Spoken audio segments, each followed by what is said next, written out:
Insurance isn't a one-size-fits-all, and shopping for it shouldn't feel like squeezing into something that just doesn't fit. That's why drivers have enjoyed Progressive's Name Your Price tool for years. With the Name Your Price tool, you tell them what you want to pay, and they show you options that fit your budget.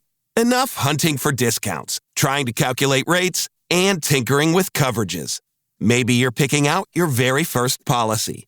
Or maybe you're just looking for something that works better for you and your family. Either way, they make it simple for you to see your options. No guesswork, no surprises.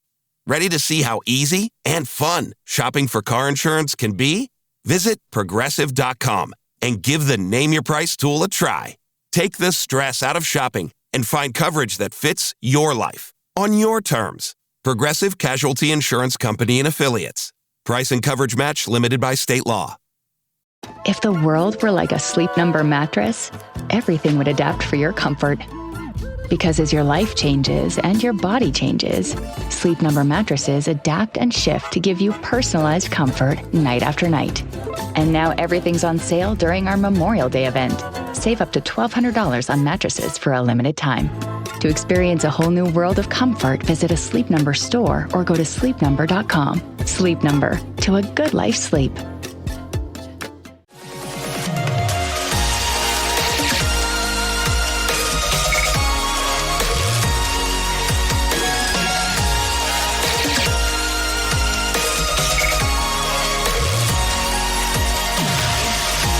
And away we go, episode 1318 of the Al Galdi podcast. It is Tuesday, May 5th, 2026. It is Cinco de Mayo, 2026. A happy Cinco de Mayo to those who celebrate. My two favorite things about Cinco de Mayo: A, it has nothing to do with our country. B, Cinco de Mayo is in honor of Mexico winning a battle that ultimately did not mean a ton. Cinco de Mayo, in case you don't know, is in honor of the Mexican Army's victory over the French Empire at the Battle of Puebla on May 5th, 1862. I'll read to you from Wikipedia, quote, "The victory of a smaller, poorly equipped Mexican force against the larger and better armed French army was a morale boost for the Mexicans, but a larger French force ultimately defeated the Mexican army at the Second Battle of Puebla and occupied Mexico City," end quote. But you know what? Cinco de Mayo is an excuse to drink and have fun, and so let us have some fun. Hello and welcome to this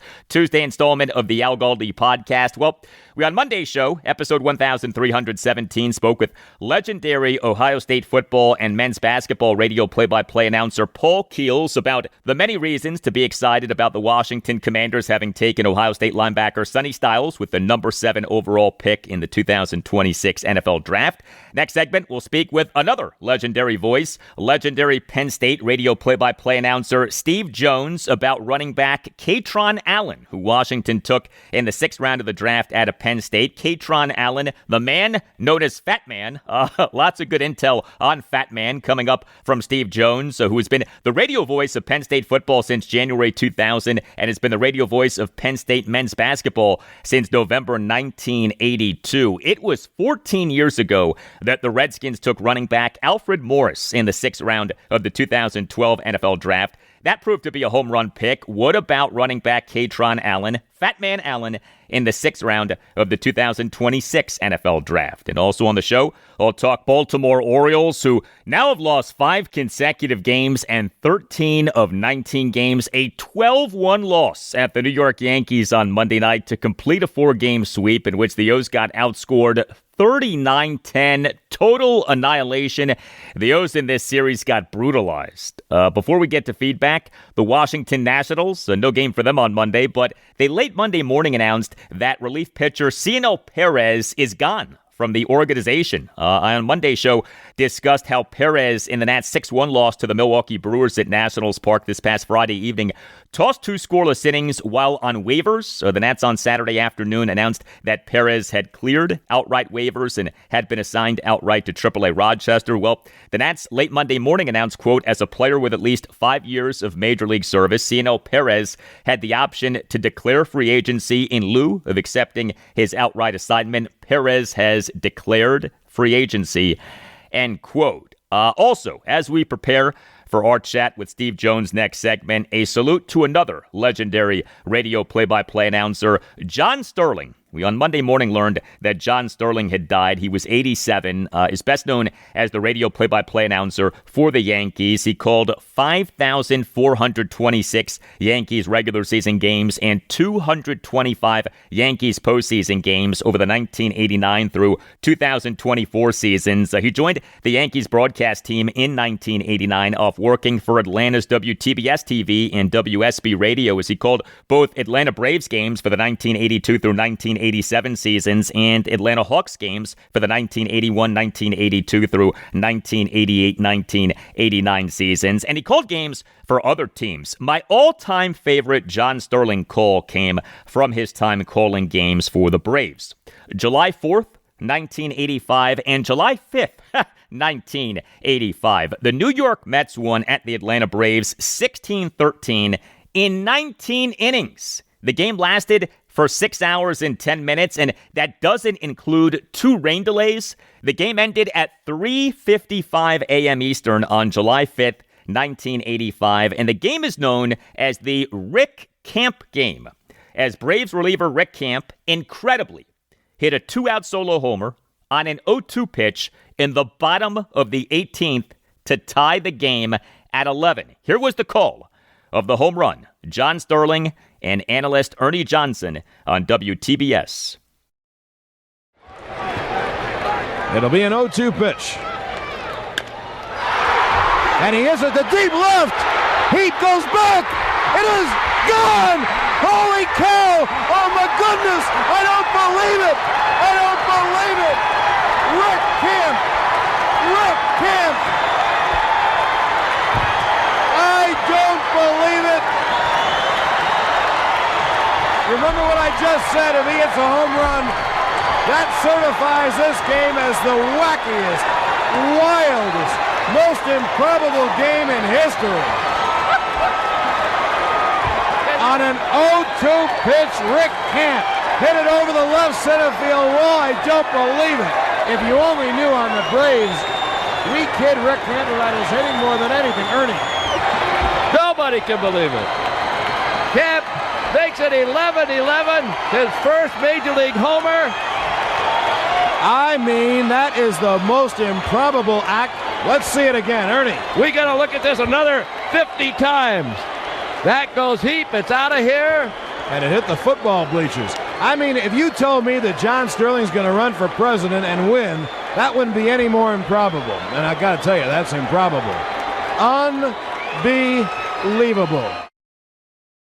Just incredible. The Rick Camp game. Rest in peace, John Sterling. You can hit me up on X at Al Galdi. You can email me the Al Galdi podcast at yahoo.com. And if you on Apple Podcasts, give the podcast a 5-star rating. I on the podcast will read whatever you write in writing a review of the podcast. And what you write can be a sports take. You don't just have to write about the podcast. I have gotten a lot of feedback regarding the Washington Commanders potentially acquiring estranged San Francisco 49ers receiver Brandon Aiyuk from Eman20255 on Apple Podcasts. Writes Eman, best podcast in D.C. Regarding the Aiyuk standoff, if it goes into camp, are the 49ers allowed to tell him not to show up? They would do this so as to not risk injury, but given that they have said that they will cut him, does this go against the CBA? Also, what analysts fail to mention is that with a trade, it's not the draft picks, it's the contract. No team will pay him that. Aiyuk essentially has a no-trade clause, and I don't blame him for using it given how the team is treating him. I'd bet that Peters would give up a 7th-round pick to have Aiyuk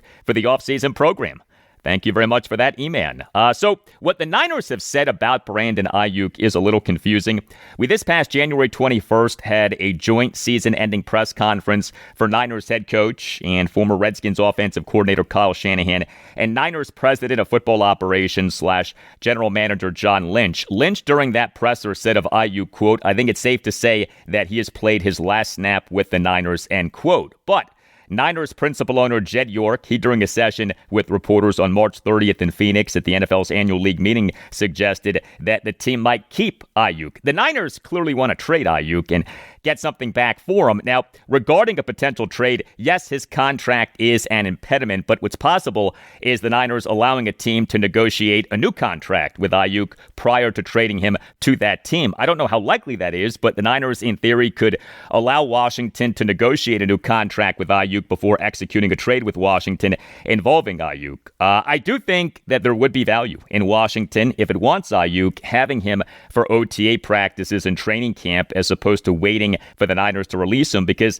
that may not happen for a while. Read to you from a piece co-authored by Commanders insider Nikki Javala of The Athletic and Niners insider Matt Barrows of The Athletic. The piece came out on April 29th. Quote, why and how the Aiyuk 49ers relationship soured so dramatically has never been clear. Aiyuk hasn't spoken to the media in more than a year. He has long preferred to send cryptic messages on social media, such as the one he posted in December of him speeding past Levi Stadium. In league circles, there's a sense that the 49ers are in no rush to do him any favors after an anguishing contract dispute in 2024 and his abandonment of the team a year later, which led to salary guarantees being voided. The Washington Commanders appear the likeliest landing spot for Aiyuk if and when the 49ers sever ties with him. Commanders GM Adam Peters was the 49ers vice president of player personnel when they drafted Aiyuk, and Aiyuk is especially close to quarterback Jaden Daniels, his former Arizona State teammate. How much longer can the 49ers hold Aiyuk in limbo? There's nothing in his contract that forces the issue anytime soon. He was due $1.2 million in base salary and a $24.9 million option bonus, which originally became guaranteed in April 2025 in 2026. But the 49ers voided the guarantees in July. He remains on the reserve/left squad list where players are not paid, end quote. I have questions about whether Washington should even want Brandon Aiyuk, but if it does truly want him and is truly looking at him as a top 3 receiver for the team this coming season, then the team may well have to trade for him in order to get him anytime soon, because otherwise Washington is at the mercy when the Niners release this guy, and the situation between the Niners and Aiyuk has gotten ugly enough to where we don't know when the Niners would release him. Email from Matt T. Writes, Matt, hi Al. Brandon Aiyuk is the topic that engulfs the sales.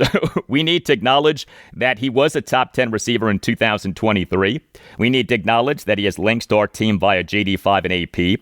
What we also need to acknowledge is that his allies are distancing themselves from him, and the fan base really needs to take a reality check and realize that the red flags are very, very red, and there are still options out there that are far better for our team. Juwan Jennings checks most boxes. He has the size to play outside. He is an elite blocker that Blau scheme covets, and Jennings carries none of the baggage that Aiyuk carries. Hopefully Aiyuk gets the help he requires. We have the space to sign Jennings too. It is a no-brainer. Aiyuk is never going to work. He is not going to play another down in the NFL. Our fan base needs to accept that and get over it. McLaurin, Williams, and Jennings is solid, and we really need to stop fantasizing about a potential signing that is never going to work out. We need to forget about Aiyuk now. Keep up the amazing work that you do. Fondest regards. Thank you very much for the email, Matt. I am okay with Washington acquiring Brandon Aiyuk under 3 conditions. A, the contract is a low-money, team-friendly deal. No way do I want this guy on his current contract. B, Aiyuk is healthy. And C, Washington is confident that Aiyuk will be on his best behavior. And given his past with Adam Peters and Jaden Daniels, you'd like to think that our team would have a good handle on if Aiyuk is sincere about being on his best behavior. But I do not view Aiyuk as some guarantee slam dunk stud at receiver. This guy has not played in an NFL regular season game since October 20th, 2024, when he suffered a torn ACL and torn MCL in his right knee. The 2026 season would be his age 28 season. He's not super old, but what he now is as an NFL receiver is an unknown. And there's the question of, is there something wrong with his mental health? And I'm not being funny when I say that. Like, is there something wrong with him mentally? His behavior for years now has been unconventional. He forfeited tens of millions of dollars by not participating in required team activities and meetings. Kyle Shanahan this past November confirmed that the Niners had voided the 2026 guaranteed money in Aiyuk's contract. Email from Rick Proctor writes, Rick, morning, Al. I trust all is well. The Grand Poobahs are out in force and at it again. I hear the word Aiyuk every day for hours and hours. If I again hear the word Aiyuk, I'm just going to puke. In the words of Mike Singletary, we can't make decisions this way. We cannot tolerate players who think that it is more about them than it is about the team. Can't play with them, can't coach with them, can't win with them. I want winners. I want people who want to win. Thank you for the email, Rick. Yes, speaking of the Niners, right? Then Niners head coach Mike Singletary, October 2008, the all-time great rant at a post-game press conference. And the rant was about who, right? Then 49ers tight end, future Redskins tight end, Vernon Davis, a product of the University of Maryland. Here you go. You know what? This is how I believe, okay? I'm from the old school. I believe this.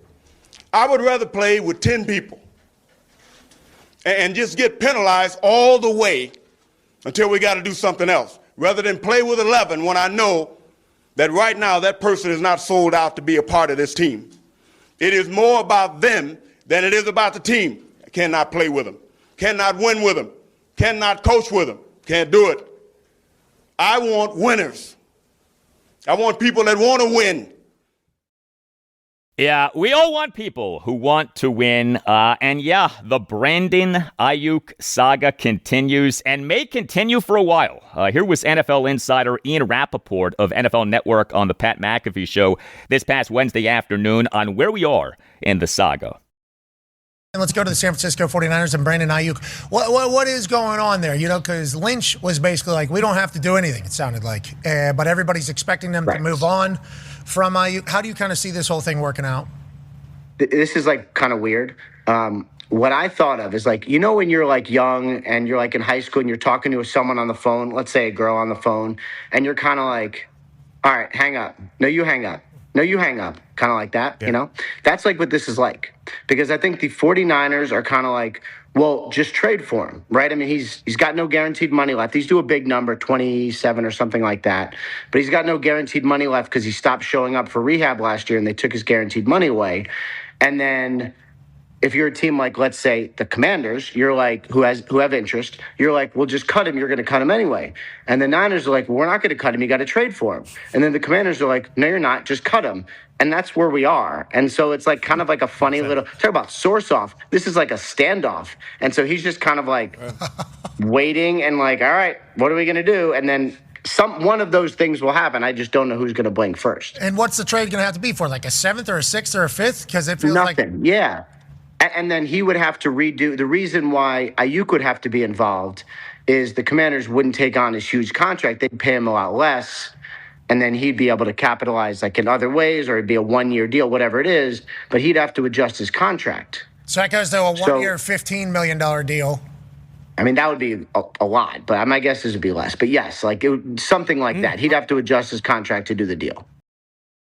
Exactly. Ain't no team taking Brandon Aiyuk on his current contract. Hey, please consider subscribing to the podcast if you're not already doing that. Subscribing to the podcast costs nothing. Make sure that you never miss an episode and helps out the podcast a lot. And if you're already subscribing, thank you. We've all been there. You're away for the weekend, the big game is on, and you realize you're restricted from watching. Or maybe you're trying to check the latest lines on your betting app, but your local network is blocking the site. These are the ultimate unforced errors. You can prevent this from happening to you with IPVanish. IPVanish is the powerhouse VPN designed to keep you in the game no matter where you are. IPVanish helps you stay connected to your favorite team and streaming services while you travel, but it's not just about watching the game. For the bettors out there, IPVanish provides an extra layer of security and privacy that helps you access your account safely on public Wi-Fi. Plus, IPVanish is lightning fast, so you won't have to worry about lag during those crucial live betting moments. Right now, get a massive discount at IPVanish.com. That's IPVanish.com to get started today. Secure your play and go to IPVanish.com.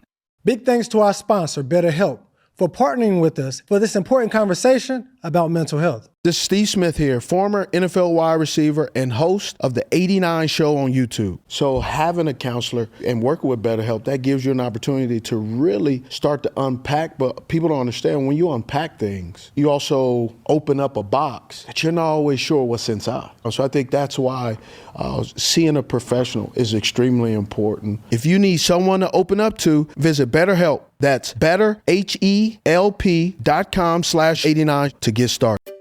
Finding great candidates to hire can be like, well, trying to find a needle in a haystack. Sure, you can post your job to some job board, but then all you can do is hope the right person comes along. Which is why you should try ZipRecruiter for free at ZipRecruiter.com/zip.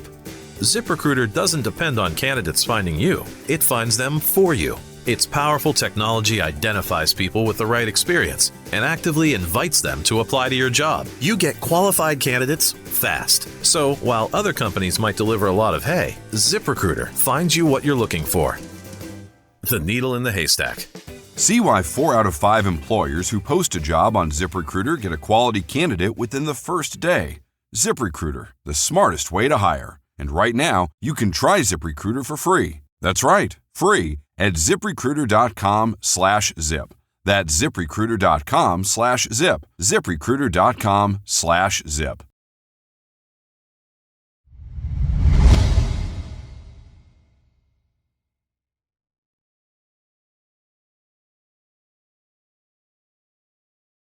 The Washington Redskins took at least one running back in each of 12 consecutive NFL drafts from 2009 through 2020. Washington became the only NFL team to have had a stretch of at least 12 consecutive drafts in which the team took at least one running back in each draft since the NFL draft went to 7 rounds, beginning with the 1994 draft. Here are those running backs. 2009, Eddie Williams, 7th round. 2010, Dennis Morris, 6th round. 2011, Roy Halou Jr., 4th round, and Evan Royster, 6th round. 2012, Alfred Morris, 6th round. 2013, Chris Thompson, 5th round. 2014, Lake Seastrunk, 6th round. 2015, Matt Jones, 3rd round. 2016, Keith Marshall, 7th round. 2017, Samaje Perine, 4th round. 2018, Darius Geis, 2nd round. 2019, Bryce Love, 4th round. 2020, Antonio Gibson, 3rd round. Washington did not take a running back in the 2021 NFL draft, but the team now has taken a running back in 4 of the last 5 drafts. 2022, Brian Robinson Jr., 3rd round. 2023, Chris Rodriguez Jr., 6th round. 2025, Ja'Cory Krosky Merritt, 7th round. And 2026, Kaytron Allen, 6th round. Very mixed results with all of these guys, but what about Kaytron Allen? Washington took him with the number 187 overall pick in the 2026 NFL draft. He played college football for 4 seasons, all for Penn State, 2022 through 2025. He, for Penn State, has the following rankings in program history. Number 1 in combined regular season and postseason rushing yards, 4,180. Number 1 in combined regular season and postseason rushing attempts, 769. Number 3 in combined regular season and postseason rushing touchdowns, 39. Number 5 in combined regular season and postseason all-purpose yards, 4,711. Number 9 in combined regular season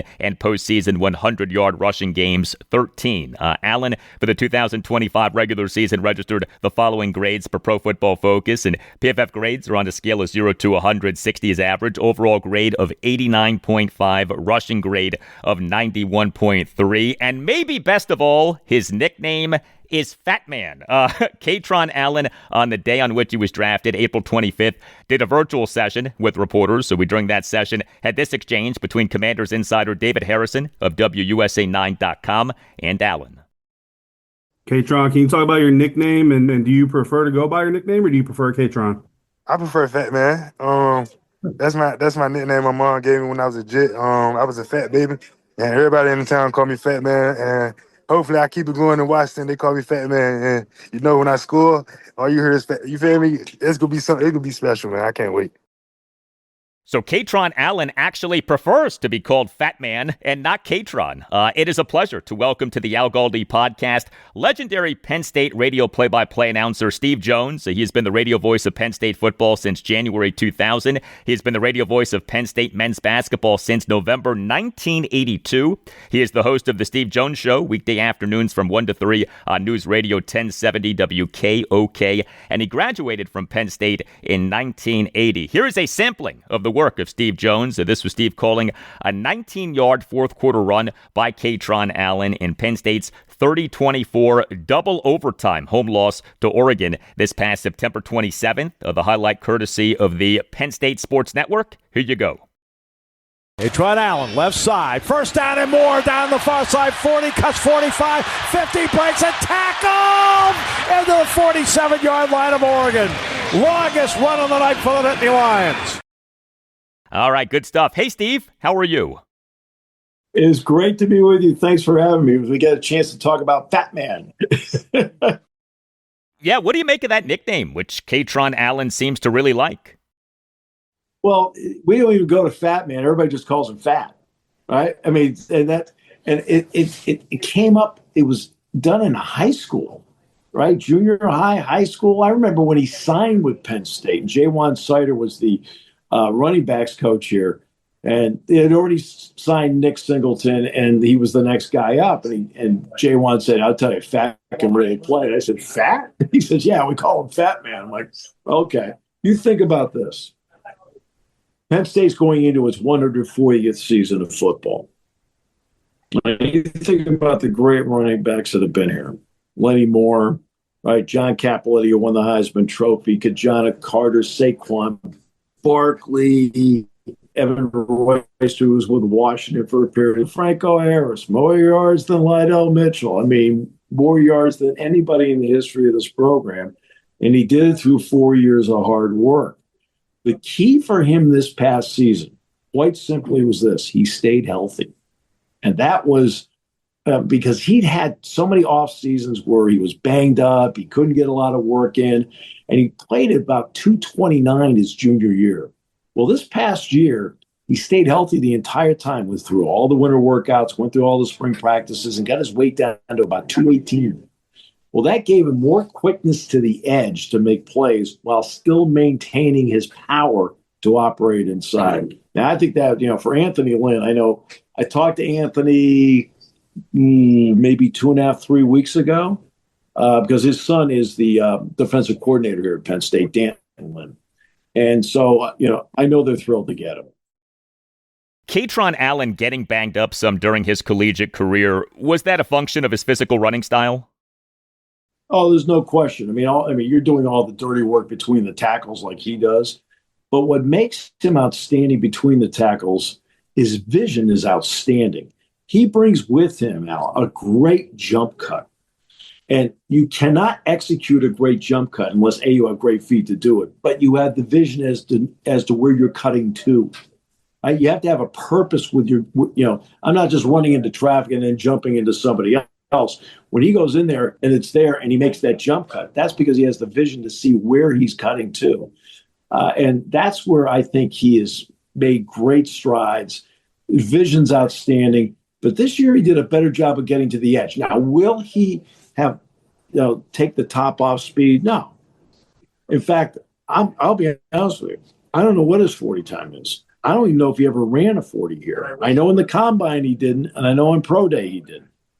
Singleton's, I knew what Singleton's was. Singleton was 4.37. But that was from last May when they made guys run the 40 here, because Singleton with the combine and pro day couldn't run it here either. So I think that's one of the reasons he fell to the 6th round was the mystery about whatever his 40 time is. But if you want a guy that's just a running back that is going to gain you yards, that is going to get tough yards when you need it, that is going to really help out a quarterback in Daniels, he'll do that for you. You mentioned that you recently spoke with Washington running backs coach Anthony Lynn. Did he happen to tell you what the Commanders think of Kaytron Allen? He just wanted to know more about each guy. He wanted to know more about Singleton. He wanted to know more about Allen. And that's what was so intriguing about it. You could tell that he was really interested in both guys. I I thought Singleton, because of the 40 time, would go first. Because you know how the NFL operates. If you're a guy who goes out there and runs a 4.37, I mean, Jeremiah Love is 4.36. You run a number like that, the NFL instantly gets enamored with you because Singleton's also become a good pass receiver out of the backfield. I mean, he used to be a body catcher out. I mean, like the third hand was the body. And all of a sudden, starting his junior year, the hands were out. He was making catches in the open field and making plays. Allen's always been a good pass receiver from day one. He was the better pass receiver of the two his first 2 years. And then the last 2 years, because of what Singleton did, he got a little bit better. But Allen is, you want to talk about a no-nonsense, team-oriented guy. This is a no-nonsense running back, a no-nonsense, team-oriented guy. And to be honest with you, I didn't think the Big Ten did him justice. I mean, and I have a vote too. I mean, of not making him first team All Big Ten because they're really. I mean, I know there's a lot of talk about Emmett Johnson of Nebraska and so forth. And Penn State played Nebraska last year, and he's a good running back. But I thought Allen was the best running back in the league. How was Kaytron Allen in pass protection for Penn State? Excellent. See, that's the other part. In order to play here, you have to be that all-around running back. That's why Saquon Barkley is so good at what he does, because it was so emphasized by everybody that you had to be a good all-around player. Thus, you had to be, good without the ball. Allen is good without the ball. So in pass protection, he will hold up. He'll pick up linebackers, and he is somebody that is dedicated to doing it. It's because – and he's got the body and the frame to do it. Some guys are too slight and they can't do it, and they do, they kind of the brush fire, maybe just a little push. He'll actually physically put his body right into somebody. As you know, it's not often in college football these days that a player plays for the same school for 4 seasons. How and why did that happen with Kaytron Allen? Yeah, he and Singleton, they came in together, and they became best friends right away. I'm talking on the practice field, and I'm fortunate, I'm out there every day. They're inseparable, right? And they, anytime Kaytron would get a little bit like, geez, I'd like to get more carries. Yeah, he and Singleton would talk, and all of a sudden, like, hey, okay, everything's all good with the world. And that tells you about the teammate part of it. We always talk about what's the locker room like. Is this guy willing to split carries? Well, Love and Price did that at Notre Dame. They split carries. All right. You look at Judkins and Henderson at Ohio State. They split carries. And the bottom line is Washington and Tennessee will be getting running backs that don't have a lot off the tread. In other words, because they split carries, they haven't been worn down over this period of time because they split the carries over time. So you actually were going to get a fresher running back than what you would have had if he'd just been one guy getting 1,000 carries in his career. Are there specific games that come to mind when you think about the best of Kaytron Allen at Penn State? Yeah, I'll start with the Boise State game in the Fiesta Bowls, the national quarterfinals. And Allen, I thought, was absolutely outstanding in that game. I thought he carried that offense for a period of time. And I couldn't say enough about the game that he played. And then what he did down the stretch of this past season, he was outstanding down the stretch. Big games at Michigan State, big game against Nebraska. Emmett Johnson's on the other side. It's kind of like they're not head-to-head. They don't go against each other. But he outrushed him, outplayed him. Tremendous game against Rutgers. So what he did down the stretch, plus what he did in the Boise State playoff game, I mean, you're in a playoff game. And you go out there and turn in that kind of performance, he was really impressive. Much more with Steve Jones in moments, but whatever big event that you're planning, a wedding, a party, whatever, consider using a great sponsor of this podcast, cateringbyuptown.com. Visit cateringbyuptown.com and make sure that you mention that Al Galdi sent you. Catering by Uptown is outstanding. It is a family business. It is run by the Pereiras, who are great Washington Commanders fans. Catering by Uptown is committed to meeting your every need with elegance and precision. Catering by Uptown takes care of every detail so that you can enjoy your event. And Catering by by Uptown's specialty is weddings. Get excellent service at an affordable price. In fact, if you visit cateringbyuptown.com and click on venues, you can check out Catering by Uptown's premier wedding venues. Visit cateringbyuptown.com and make sure that you mention that Al Galdi sent you. That's cateringbyuptown.com and make sure that you mention that Al Galdi sent you. We're talking Kaytron Allen with legendary Penn State radio play-by-play announcer Steve Jones. You brought up some of the many great running backs in Penn State history. Kaytron Allen, number one in combined regular season and postseason rushing yards in program history. Would you say that he is a top 10 running back in Penn State history? Top 5? What do you think? He's top 10. He's top 10. And, and I've had the privilege of watching almost all of them. I only watched when Lenny Moore played for the Colts on TV, I watched. But I never saw him here at Penn State. I wasn't born yet. Joe Paterno told me enough about him. But when you're looking at some of the top 10 running backs in the history of Penn State football, Saquon Barkley is right there, obviously at the top. He only played 3 years here.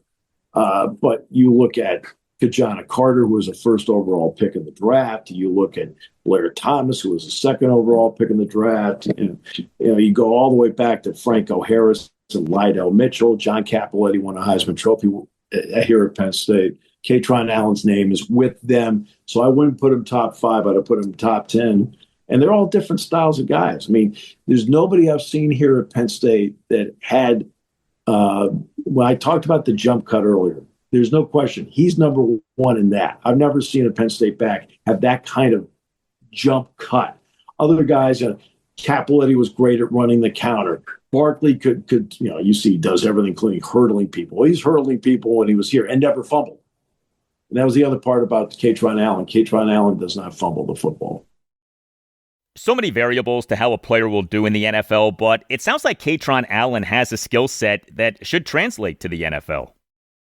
It should. It should translate pretty well. And I think it's somebody that offensively, I think Daniel's going to love having that guy back there with him because he will protect him. He'll also give him a running game. You have to pick up tough yards in this league. And we know how often people go for it on fourth down now. When you're going out on fourth down, a lot of times you're going for it on 4th and 1. If I've got to back that back there in conjunction with that offensive line and tight ends that can get me that 4th and 1, I don't have to sit there and look at Daniels and tell him he has to throw it on every 4th and 1, 4th and 2 if I have a guy back there like that. And it takes a lot of pressure off him. And and look, if he gets a steady diet back there running the ball, then all of a sudden your play action game becomes exponentially better. I did want to ask you about another Washington player who went to Penn State, Odafe Oweh, who the Commanders on March 14th announced as having signed as an unrestricted free agent. Big money contract. It, per overthecap.com and spottrack.com, is a 4-year, $96 million deal with $50.6 million fully guaranteed at signing. Oweh did not start playing football until he was 16. Played college football for 3 seasons, all for Penn State, 2018 through 2020. He had Penn State's Pro Day in March 2021 ran either a 4.36 second or a 4.37 second 40-yard dash, depending on what you use as a reference. He scored a 9.92 out of a possible 10 in Kentley Platty's relative athletic score metric, ranking number 12 out of 1,371 defensive end prospects from 1987 through 2021. He at Penn State was Jason Oweh, not Odafe Oweh. But what are your thoughts on Oweh? Jason, well, he was Jason when he was here. I hadn't really started playing football until he got into high school.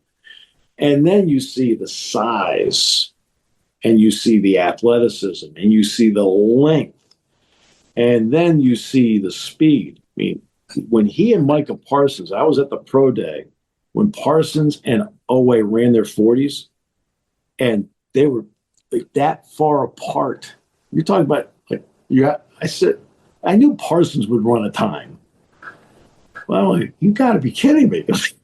He's a defensive end. And what he needed to do here was he needed to become more violent with his hands, which he did. His takeoff was already there. And he's also, because of his length, I mean, even if he doesn't get there, he's going to be disruptive off the edge. And I think his progress in the NFL from the time Baltimore took him, and then, of course, the part of the season with the Chargers, I think that I think he's going to be a great acquisition for them, because I think he's now finally hitting the prime of what his career is going to be. Because you start thinking about, this is not a guy that was playing elementary football. He wasn't playing junior high football. He didn't get into high school. And so he really started developing here. By the time he was done, he was a first-round pick. Now I think he's in the prime of his football career. I think he now really knows how to play the game. Yeah, the hope with Washington signing Odafe Oweh is that he is a guy for whom the best is yet to come, that contract is very much for what he will do and not for what he has done. I would think the next 2 to 3 years could be the best 2 to 3 years of his career to this point, because now he understands the speed of the game. And I also think he understands how to use his speed in the game. And, and when you're going against some of the tackles he's gone against, especially in a tough division, like for mostly in the AFC Central, for the most part, you're going against some tough guys in that division off the edge.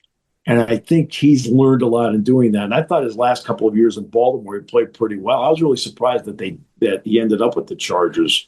But Eric DeCosta and Baltimore have been going through some changes there. I think Oweh I thought was a great free agent pickup. I think he solves a need off the edge. Do I think he's capable of 10 sacks in the season? He might be. I would say I wouldn't be surprised if this year he ends up between 7 and 10 sacks. Legendary Penn State radio play-by-play announcer Steve Jones. Steve, thank you. All the best. Hey, it was great being with you. Thanks a lot for asking me. All right. Hey, clothing from Quince is outstanding. Quince has all of your wardrobe staples for spring. Think 100% European linen shorts and shirts from just $34. Everything is priced at 50 to 80% less than what you'd find with similar brands. How? Well, Quince works directly with ethical factories and cuts out the middlemen, so you're paying for quality, not brand markup. Everything is designed to last and make getting dressed easy. I have a Quince blue wool pullover. I love it. So comfortable. One of my favorite pieces of clothing from this past winter. Refresh your everyday with luxury that you'll actually use. Go to quince.com/Galdi for free shipping on your order and 365-day returns. Now available in Canada too. That's QUINCE.com/Galdi. Free shipping and 365-day returns. Quince.com/Galdi. Finding great candidates to hire can be like, well, trying to find a needle in a haystack. Sure, you can post your job to some job board, but then all you can do is hope the right person comes along. Which is why you should try ZipRecruiter for free at ZipRecruiter.com/zip. ZipRecruiter doesn't depend on candidates finding you. It finds them for you. Its powerful technology identifies people with the right experience and actively invites them to apply to your job. You get qualified candidates fast. So while other companies might deliver a lot of hay, ZipRecruiter finds you what you're looking for. The needle in the haystack. See why 4 out of 5 employers who post a job on ZipRecruiter get a quality candidate within the first day. ZipRecruiter, the smartest way to hire. And right now, you can try ZipRecruiter for free. That's right, free at ZipRecruiter.com/zip. That's ZipRecruiter.com/zip. ZipRecruiter.com/zip. If the world were like a Sleep Number mattress, everything would adapt for your comfort. Because as your life changes and your body changes, Sleep Number mattresses adapt and shift to give you personalized comfort night after night. And now everything's on sale during our Memorial Day event. Save up to $1,200 on mattresses for a limited time. To experience a whole new world of comfort, visit a Sleep Number store or go to sleepnumber.com. Sleep Number, to a good life sleep.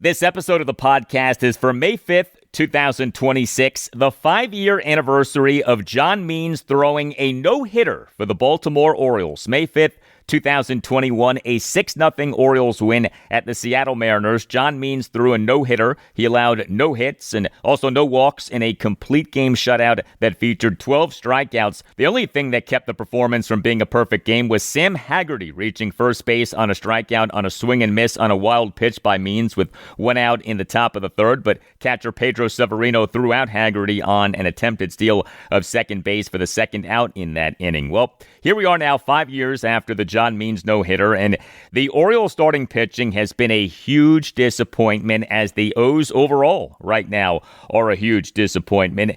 A 12-1 loss at the New York Yankees on Monday night to complete a 4-game sweep in which the O's got outscored 39-10. The O's in this series got destroyed. The O's in this series got humiliated. They in MLB's 2026 regular season now are 15-20 with a run differential of -41, worst run differential in the American League. Yeah, the O's have the worst run differential in the American League. The Yankees, they in this regular season now are an American League best 24-11 with an American League best run differential of +76. The O's from the end of last season to the start of this regular season spent a ton of money, $287.042 million per Spottrack.com. So much for that. What must Orioles controlling owner David Rubenstein be thinking right now? What must he be thinking about Orioles president of baseball operations and general manager Mike Elias right now? And I like Elias, but his team is a mess.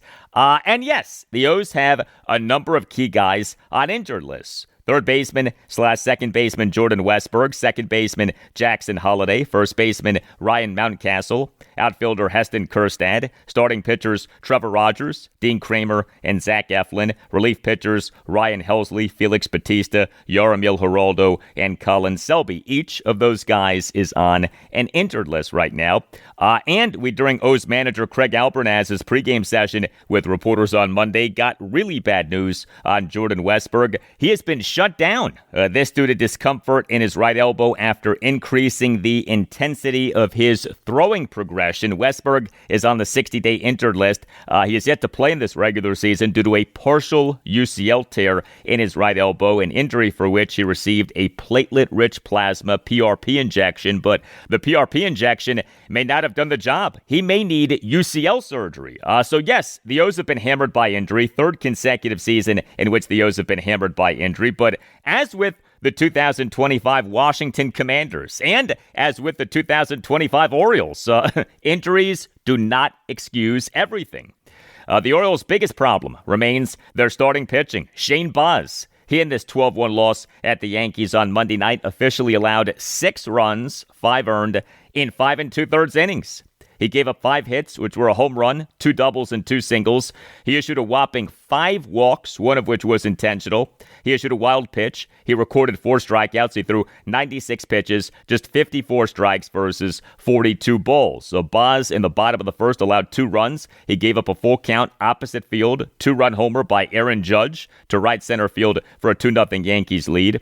Baz in the bottom of the third allowed an unearned run, and Baz in the bottom of the sixth fell apart. He was charged with allowing 3 runs off issuing 3 walks and a run-scoring wild pitch and giving up an RBI single. Shane Baz now in this regular season, 7 games all starts, ERA of 4.99, whip of 1.54. And as I have been saying on the podcast, he needs to be better. The O's this past December 19th announced having traded 4 prospects and a draft pick to the Tampa Bay Rays for Baz. The O's on March 27th announced having agreed with Baz on a 5-year contract for the 2026 through 2030 seasons. He had been under team control through the 2028 season. The contract is a 5-year contract reportedly worth $68 million, most money in a contract given by the team to a pitcher in franchise history. The O's gave up a lot to get this guy. They signed him to a contract extension before he ever pitched in a regular season game for the team. He needs to be better than what he has been for the O's so far. And you look at Orioles starting pitching in this regular season, the stats are hideous. ERA of 5.04, whip of 1.58. The O's came into this regular season with what was on paper the team's best starting pitching rotation in years, but the rotation so far has been a big bust.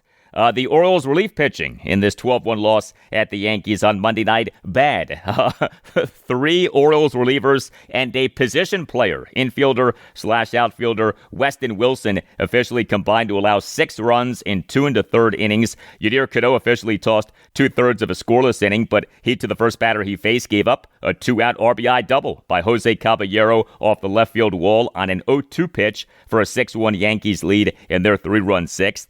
Keegan Aiken was good. He faced 2 batters and got 2 outs, but Lou Trevino was a mess in his Orioles debut. He allowed 6 runs in 2/3 of an inning. He, in the bottom of the 8th, allowed 6 runs on a triple, 3 singles, and 3 walks. He threw 31 pitches, just 15 strikes versus 16 balls. So the O's on Monday evening announced having signed Trevino as a free agent to a 1-year major league contract, but he in this game looked quite bad. An infielder/outfielder, Weston Wilson, he faced 1 batter and got 1 out to mercifully end the Yankees' 6-run 8th. Some roster moves by the O's regarding pitching. They on Monday evening announced having option starting pitcher Trey Gibson back to AAA Norfolk in the Orioles' 11-3 loss at the Yankees on Sunday afternoon in his MLB regular season debut. Allowed 3 runs in 4 2/3 innings. And the O's on Monday evening announced that reliever Albert Suarez had cleared outright waivers and accepted an assignment to AAA Norfolk. The O's this past Saturday morning announced having designated Suarez for assignment for a second time in 7 days. And the Orioles offense in this 12-1 loss at the Yankees on Monday night. So the O's totaled 10 hits and 3 walks, but scored just 1 run. Why? Well, the 10 hits were comprised of a double and 9 singles, and the O's went 0 for 7 with runners in scoring position. The O's, during their ongoing 5-game losing streak, have scored a total of just 15 runs. Very little is going well for the O's right now. They now have lost 5 consecutive games and 13 of 19 games. We, prior to the game, so before this 12-1 loss at the Yankees on Monday night, had Craig Albernaz's pregame session with reporters on Monday. We, during that session, had this exchange between Orioles insider Andy Koska of the Baltimore Banner and Albernaz. In early, January, February, offseason, you guys spoke of this team being capable of a deep playoff run, a World Series team. Are those expectations still reasonable for this group given the manner of play that you've seen? Yeah, hell yeah. Yeah, absolutely. Yeah. I mean, if you want to jump ship, you can jump ship, but don't ask to come back on. That's it. Like, it's a long season. Like, we're going about the process each and every day, and yeah, like, we had these 4 games have been tough, but it's 4 games, and every loss, it sinks to lose, no matter what it is. But you want to go back out the next day and get back to work and try to win in that game in front of you. It's the beauty of baseball. We play 162 games, but like I said, if you want to jump ship, you can. Just don't ask to get back on. All right. Now, if you watch the video of Craig Albernaz's pregame session with reporters on Monday, he did smile as he spoke of Andy Koska potentially not being on the bandwagon. It's not the job of a reporter to be on or off the bandwagon of the team that the reporter is covering. A reporter, of course, is supposed to be a neutral, objective observer. The question that Albernaz got asked was totally fair, and his answer, with the exception of the bandwagon thing, was fair. But the O's right now are reeling. That absolutely is the case, and it is so disappointing given all of the money that the team spent on players since the end of last season, and given that the O's, remember, are supposed to be in the middle of winning off their rebuild. Remember that? The rebuild of the 2019 through 2021 seasons. The O's busted out of their rebuild in the 2022 season, made the playoffs in the 2023 and 2024 seasons, but the 2025 season was a big-time disappointment, and now we have this season. A long way to go, no doubt, but this season so far has been a disaster. During Craig Albernaz's post-game session with reporters late night on Monday night, had these exchanges. Obviously, tough 4 games here in New York. Just how disappointing is it to have a series go like this? Yeah, really disappointing. I mean, 4 games set and not win a game, it's really tough, frustrating. We got to bounce back. We got to bounce back in Miami and just play clean baseball and give ourselves a chance. How do you balance, like, obviously 4 games out of 162 is a small sample. However, obviously you guys were not pleased with kind of the competitiveness of this series. How do you kind of balance those two and make sure that you recognize, like, this didn't go the way you want to and you need to fix things, but also not necessarily panicking? That's 4 games out of 162. Yeah, I think the biggest thing is the competitiveness to it, right? We just weren't competitive. We didn't really give ourselves a chance to win, whether it be mistakes, miscues, whatever the case may be. But that's not us, like we've talked about all year, where every game we feel like we're in it. And like this series just felt like we just couldn't stop the bleeding in the big inning, or we shot ourselves in the foot. That's the biggest thing. So for us, we got to get back to just competing against, doesn't matter who we play, but still give ourselves a chance. You have games like this, there are a lot of people, a lot of fans watching these games, and they get disheartened. They see these lopsided games. How can you convince them that this team is going to come back? Yeah, I get it from the fan perspective, for sure. Like, you watch these games and we're not leaving anything to be desired, right? But for us, we just have to turn the page and move on. And for the fans' sake, and I get it, like we're in it right now. We're definitely in a rough stretch. But we've shown that we can go out and compete with anyone and win. And we got to get back to that. The boys in that room know they need to get back to that.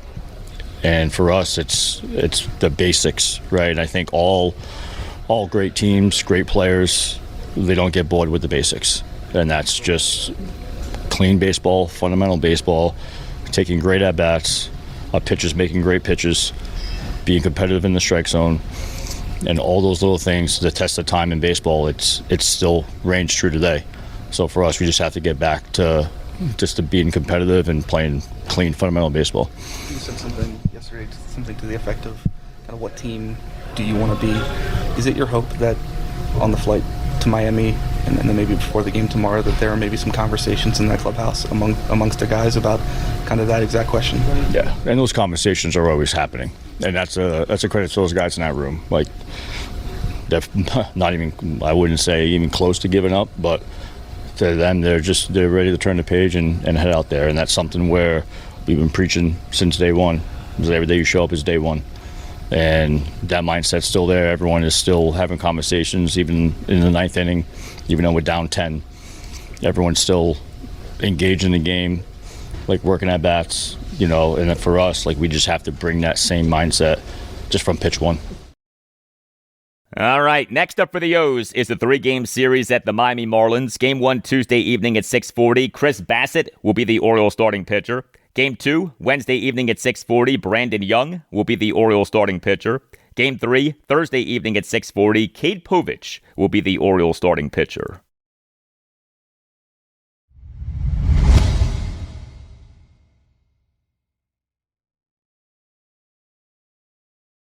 And that'll do it for you and me for now, but there's more to come. Wednesday's show, episode 1319, will include a lot for you on the Washington Commanders. Also on Wednesday's show, I'll talk Washington Nationals and Baltimore Orioles. The Nats are home to the Minnesota Twins Tuesday evening at 6:45 for Game 1 of a 3-game series. The O's are at the Miami Marlins Tuesday evening at 6:40 for Game 1 of a 3-game series. Have a great rest of your Tuesday, and I'll talk to you on Wednesday. Right now, that person is not sold out to be a part of this team. It is more about them than it is about the team. I cannot play with them, cannot win with them, cannot coach with them, can't do it. I want winners. I want people that want to win.